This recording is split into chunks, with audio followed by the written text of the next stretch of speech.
Hello there, welcome to CXE Math TV. Today we will be looking at discriminants.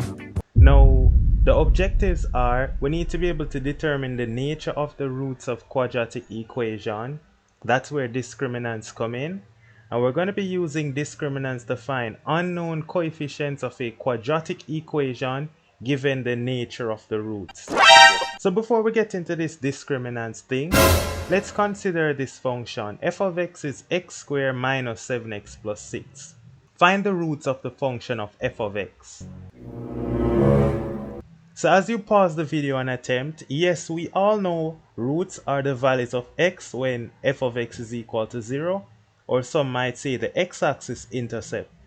So using the quadratic formula, where our coefficient of x squared is 1, the coefficient of x is minus 7, and our constant is 6, we know x is minus b plus or minus the square root of b squared minus 4ac over 2a. Doing the necessary substitution, we end up getting the values of x equals 6 or x equals 1.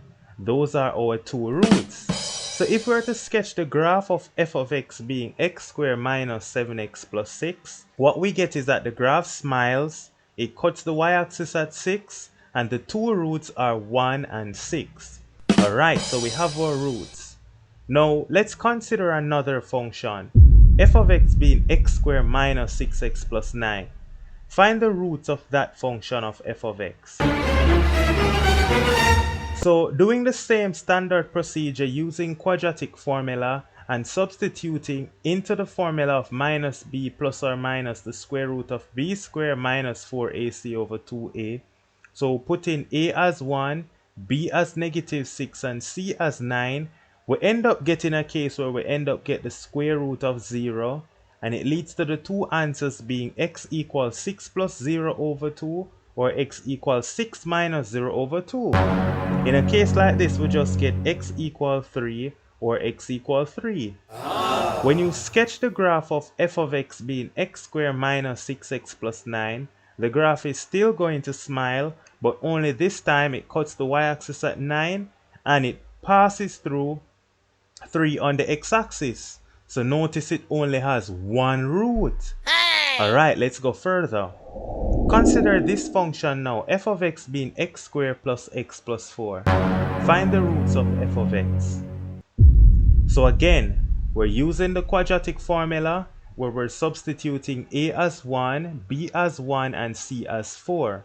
So using the quadratic formula and inputting all of those values for a, b, and c, we get x is minus 1 plus or minus the square root of negative 15 over 2. Now, what's the square root of negative 15? We absolutely don't know. We don't know, at least not at the odd math level. Alright, not at the pure math unit 1 level either. We will later on in unit 2. But let's sketch the graph. Sketching the graph, we notice that it cuts the y-axis at 4. And if you're to draw this graph, you'll notice that it has no root. The graph never crosses the x-axis. Now, did you make any observation from the three quadratic equation? Well, what we should have been noticing is from the first graph, it had two roots when we use the quadratic formula, 1 and 6. The second graph only had one root, x being 3, and the third graph had no root. Does the quadratic formula play any role in that? Look at it. When we had worked it out, x was 7 plus or minus the square root of 25 over 2. That allowed us to get two roots. The other one ended up being 6 plus or minus the square root of 0 over 2. That allowed us to get one root. And then when we couldn't square root the negative number, we had no root. So let's make our observation. So given any quadratic equation in the form ax squared plus bx plus c equals 0, x equal minus b plus or minus the square root of b squared minus 4ac over 2a. That's the quadratic formula. Now the b squared minus 4ac, that is known as the discriminant of the quadratic equation. And the discriminant, all it does is it describes the nature of the roots of the quadratic equation. Alright, so when b squared minus 4ac is greater than 0, the quadratic equation is going to have two real and distinct or different roots. Distinct mean different. When b squared minus 4ac is equal to 0, the quadratic equation will have real and equal roots, meaning it's just going to have one root. And when the quadratic equation have no roots is when the discriminant is less than 0. We say that the roots are imaginary. So going back to the three quadratic equations, notice from the first example, using the discriminant a is 1, b is negative 7 and 6, we realize that b squared minus 4ac worked out to be negative 7 squared minus 4 times 1 times 6, which worked out to be 49 minus 24, which is 25. That's greater than 0. Just by using the discriminant, we can conclude the quadratic is going to have two real and different roots. In the second example, we input a as 1, b as negative 6, and c as 9. We end up getting negative 6 squared minus 4 times 1 times 9, being 36 minus 36, which is 0. That is telling us that the quadratic equation is just going to have one real root since the discriminant is equal to 0. And from the third example, inputting a, b, and c into the discriminant equation, we get it work out to be negative 15, which is less than 0. And therefore, because it's less than 0, it has no real roots. Alright? So here are some questions. Determine the nature of the roots of the following quadratic equations. So I want you to pause the video and attempt. Alright, so as you pause and attempt, for option A, x squared equal to 2x minus 6. First we need to rewrite it into standard form. X squared minus 2x plus 6 equals 0. A is 1, b is negative 2, and c is minus 6. Putting it into the discriminant formula, b squared minus 4ac, it's now negative 2 squared minus 4 times 1 times negative 6, which is 4 plus 24, which is 28. And that's greater than 0. So we can conclude that this equation has roots that are real and different or distinct. B, x squared plus 2x plus 5 equals 0. Now, that's already in standard form, so we can write down a, b, and c. And inputting it into the discriminant equation, we get 2 squared minus 4 times 1 times 5. And that works out to be 4 minus 20, which is negative 16, which is less than 0. So the roots does not exist. Option C. We need to rewrite the equation in standard form again. So we bring the 7 to the right hand side to get x squared plus x minus 7 equals 0. So A is 1, B is 1, and C is negative 7. Putting it into the discriminant formula, 1 squared minus 4 times 1 times negative 7 is 1 plus 28, which works out to be 29, and 29 is greater than 0. So again, the roots are real and distinct. Hey! The last one, 4x squared equal to 16x minus 16. Rewrite it in standard form, it becomes 4x squared minus 16x plus 16 equal to 0. And we input A as 4, B as negative 16, and C as positive 16. So that works out to be negative 16 squared minus 4 times 4 times 16. And that works out to be 256 minus 256, which is 0. In this case, the roots are real and equal. Alright, so the roots work out to be real and equal. Alright. Now let's look at some exam style questions because they're not going to give it that easy in the exam, alright? So question number 1, given the equation 4x squared minus k plus 2 times x plus k equal to 1 has two distinct roots, find the range of values of k. So pause and attempt question number 1. Alright, so for question 1, the first thing we need to do is put it in standard form. So this is going to become 4x squared minus k plus 2 times x plus k minus 1. So we brought over the 1 to let the equation equal 0. So now we identify our a is 4, our b is negative k plus 2, and our c is k minus 1. Now the discriminant is greater than 0 since the roots are real and distinct. That's what they said. So we're going to set the equation now, k plus 2 all square minus 4 times 4 times k minus 1 to be greater than 0. That simplifies to be k squared plus 4k plus 4 minus 16 in bracket k minus 1 greater than 0. We're going to end up getting a quadratic equation k squared minus 12k plus 20 greater than 0. Now, when we factorize, it becomes k minus 2 times k minus 10 greater than 0. Now, if we were to just sketch the graph where our x is, think of k as your x. So you have your k-axis, the roots are 2 and 10. If you set k minus 2 to be 0 and k minus 10 to be 0.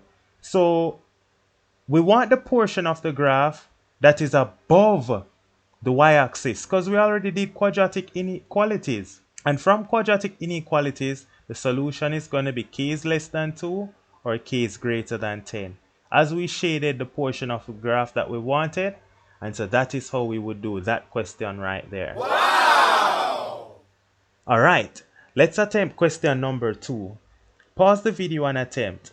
Find the values of p for which the equation x squared minus 4px plus p equals 0 has equal roots. So as you pause and attempt, the first thing we're supposed to say is that, well, the equation is already in standard form, but the discriminant is going to be equal to 0 since the roots are real and equal. Now we know a is 1, b is minus 4p, and c is p. So substituting those values into the discriminant equation, we get 4p all square minus 4 times 1 times p equal to 0. And simplifying, we get 4p times 4p minus 1 equals 0. So it's either 4p equals 0 or 4p minus 1 equals 0. When we simplify, we get p equals 0 or p equal to a quarter. So those are the two possible values for when the roots are real and equal. Alright, let's look at another question here. Question 3 says, the equation of a curve is y equal x squared minus 2x plus 2. Show that the whole of the curve lies above the x-axis. Pause the video and attempt.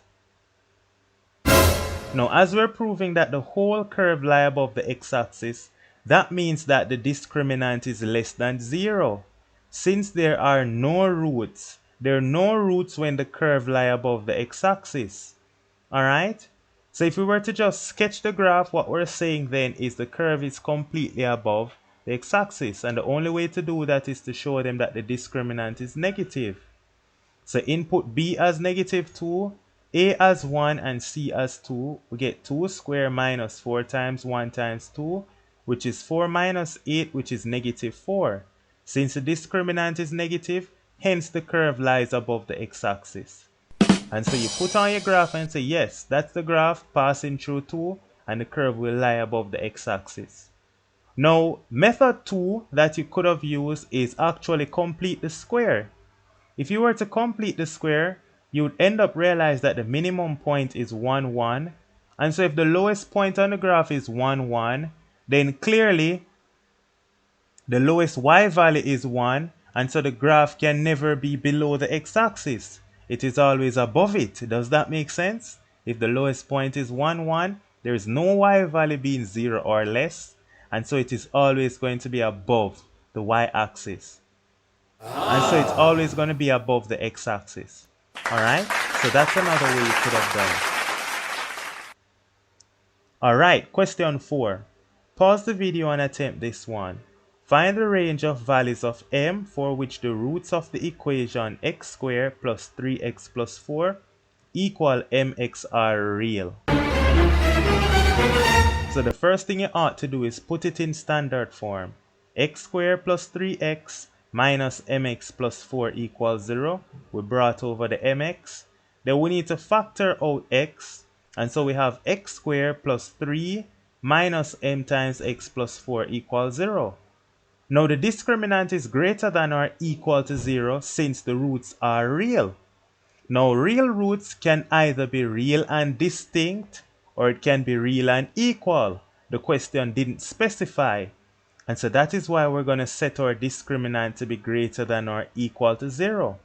So putting A as 1, B as 3 minus m, and C as 4, we're going to get 3 minus m all square minus 4 times 1 times 4 greater than or equal to 0. Simplifying that equation, it becomes m squared minus 6m minus 7 greater than or equal to 0. When we factorize, we have m plus 1 times m minus 7 greater than or equal to 0. Now, if you're to draw your quadratic graph now, right, we know that the two roots would be negative 1 and 7 by setting the factors equal 0. We want the portion of the graph that is greater than or equal to 0. So we can shade it on black right there. And so the final solution is going to be m is less than or equal to negative 1 or m is greater than or equal to 7. And that's how we solve this quadratic equation right here. Easy stuff. Nice. And so the objectives that we should have covered in this video is to determine the nature of the roots of quadratic equation. And we discovered the nature. It can be real and distinct, it can be real and equal, or it can be not real, or some persons might say imaginary. And then we went on to use the nature of roots to find unknown coefficients of quadratic equations. Alright, so that's it for today. Stay tuned to CXC Math TV for more. Keep on practicing because the only way you get better at math is with more practice. So keep on practicing and enjoy the rest of your day.